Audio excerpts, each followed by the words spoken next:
오늘 저에게 주신 하나님의 말씀은 마태복음 15장입니다. 마태복음 15장 21절에서 39절까지의 말씀입니다.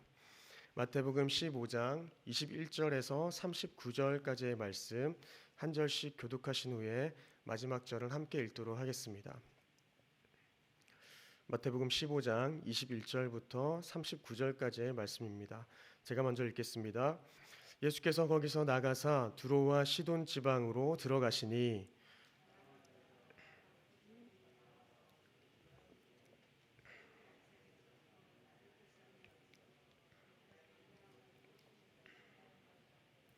예수는 한 말씀도 대답하지 아니하시니 제자들이 와서 청하여 말하되 그 여자가 우리 뒤에서 소리를 지르오니 그를 보내소서.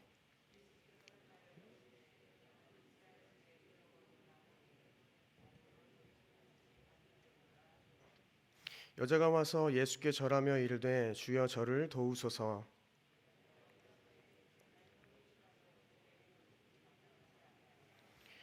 여자가 이르되 주여 올소이다마는 개들도 제 주인의 상에서 떨어지는 부스러기를 먹나이다 하니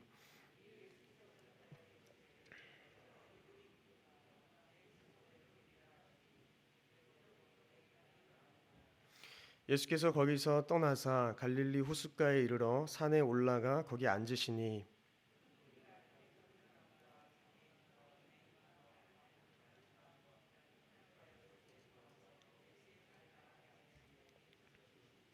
말 못하는 사람이 말하고 장애인이 온전하게 되고 다리 저는 사람이 걸으며 맹인이 보는 것을 무리가 보고 놀랍게 여겨 이스라엘의 하나님께 영광을 돌리니라.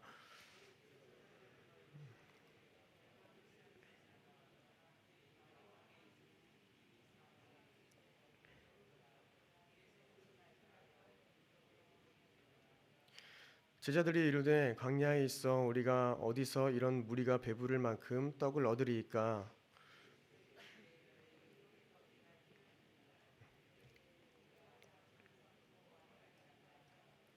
예수께서 무리에게 명하사 땅에 앉게 하시고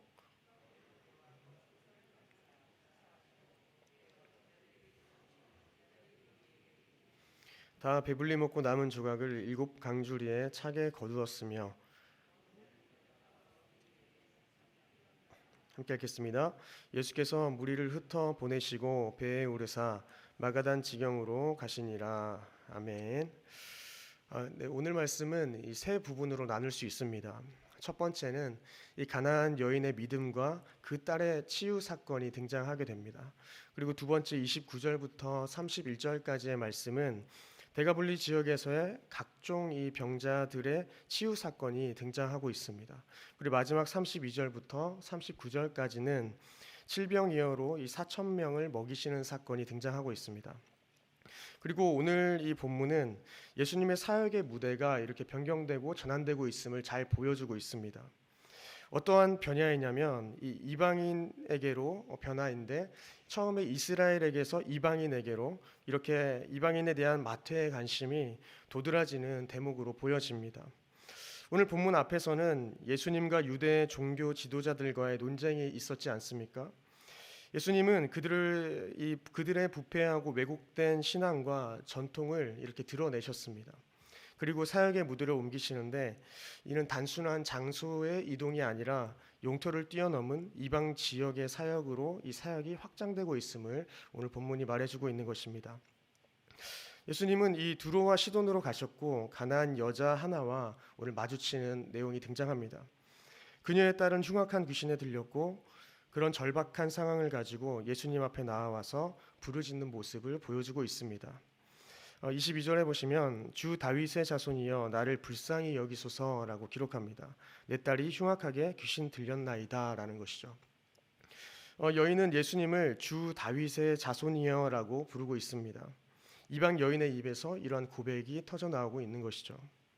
아마도 예수님의 소문을 들었었던 것으로 이렇게 추정할 수 있습니다. 그런데 예수님의 반응이 좀 이상합니다.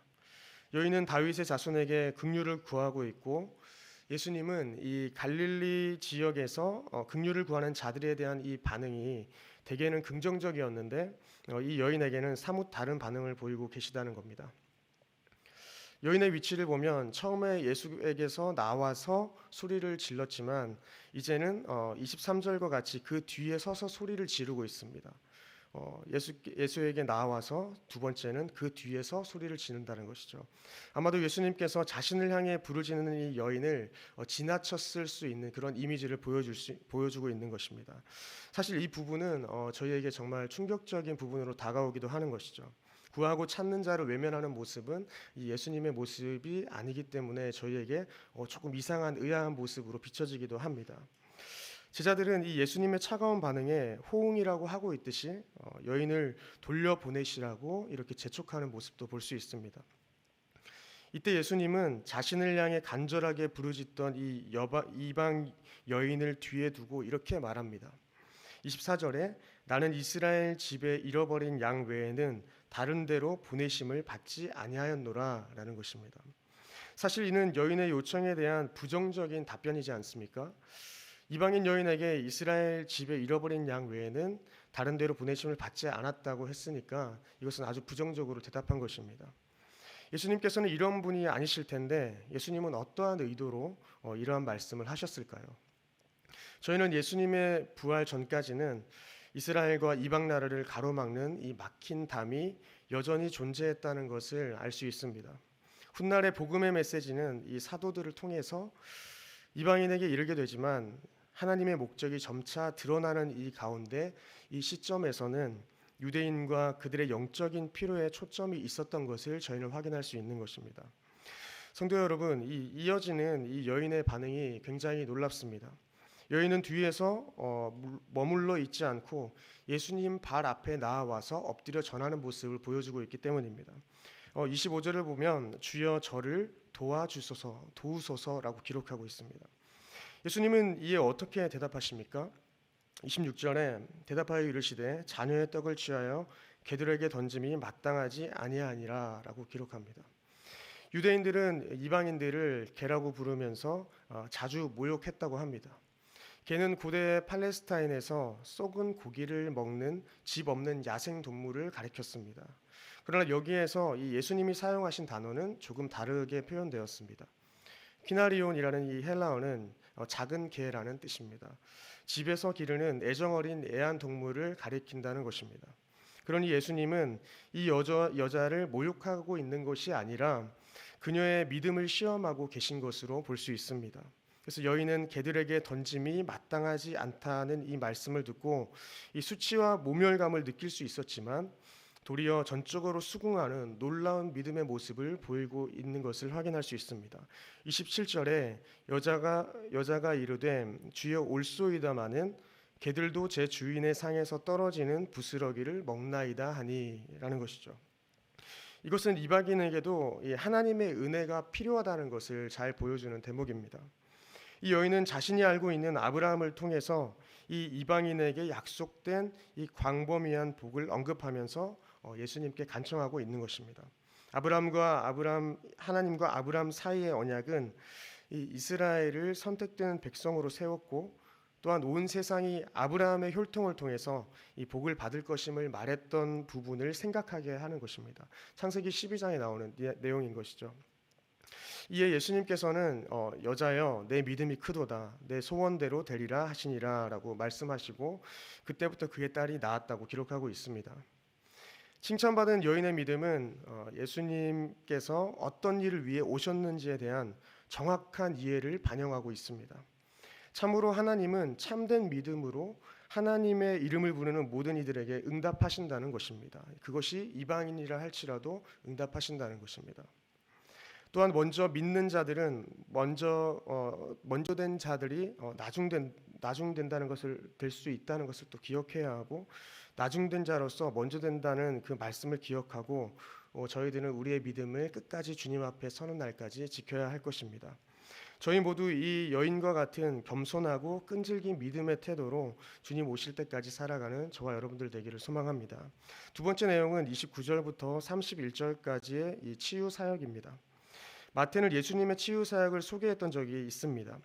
그런데 그때의 대상은 유대인이 수혜자였지만 이제는 이방인 무리가 수혜자인 것입니다.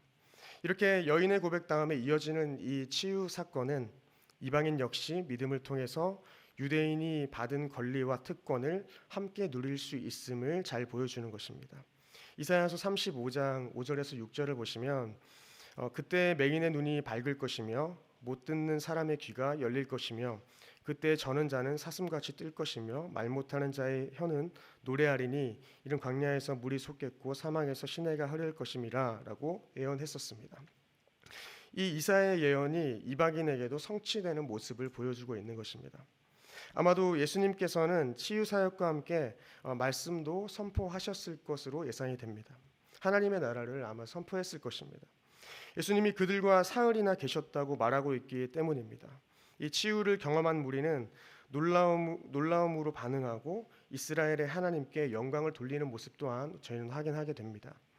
성도 여러분, 이 예수님은 지금도 그리고 오늘도 우리의 육체적 그리고 정신적인 영적인 고통 안에 있는 저희 모두를 고치시고 치유할 수 있는 분이시라는 것을 믿으시고 주님 앞에 나아가기를 소망합니다.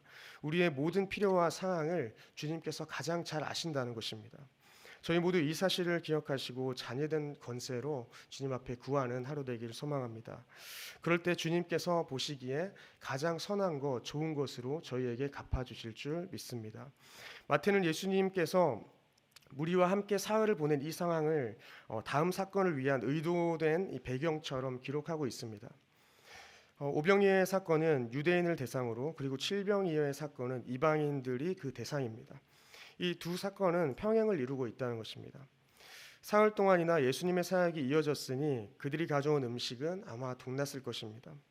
예수님은 이 상황에서 굶주린 무리를 그대로 돌려보내지 않습니다. 그래서 예수님은 오병이어와 유사하게 떡 7개와 물고기 2마리로 축사하시고 떼어 제자들에게 주어 먹게 했고 이 남은 조각이 7강줄에 차게 거두었다고 기록하고 있습니다. 그러면 이 오병이어와 칠병이어가 나타내는 메시지는 무엇일까요?